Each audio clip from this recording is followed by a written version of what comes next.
উপস্থিত প্রধান অতিথি জনাব নজরুল ইসলাম সরদার সাহেব, উপস্থিত যুবদল সঙ্গীপুর থানা শাখার সম্মানিত সাধারণ সম্পাদক কামরুল হাসান রাজীব সরদার, উপস্থিত স্বেচ্ছাসেবক দল সভাপতি জনাব ফাইজুল ইসলাম সরদার সাহেব, উপস্থিত ডিএমখালী ইউনিয়ন 9টি ওয়ার্ডের এবং ডিএমখালী ইউনিয়ন বিএনপির ছাত্রদল, স্বেচ্ছাসেবক দল, ছাত্র দলের, শ্রমিক দল, কৃষক দলের অসংখ্য নেতৃবৃন্দ, সকলকে আমার সালাম, আসসালামু আলাইকুম।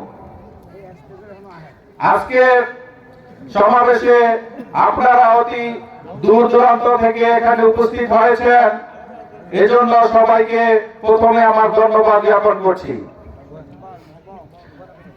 আমার পরে অনেক নেতৃবৃন্দ আছেন, তাই আমি সংক্ষিপ্ত বলে শেষ করব। আজকে যারা উপস্থিত হয়েছেন সকলেই বিএনপিকে বুকে ধারণ করে এসেছেন।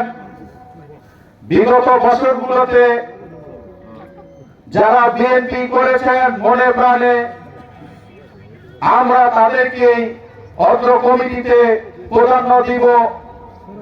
যারা নতুন করে বিএনপিতে এসেছেন তারা একটু পিছনে থাকবেন, যারা পূর্ব থেকে আছেন তারাই প্রাধান্য পাবেন।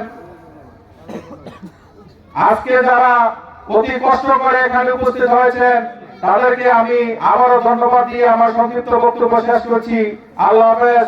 বাংলাদেশ জাতীয়তাবাদী দল জিন্দাবাদ। শফিকুর রহমান কিরণ জিন্দাবাদ। বাংলাদেশ জাতীয়তাবাদী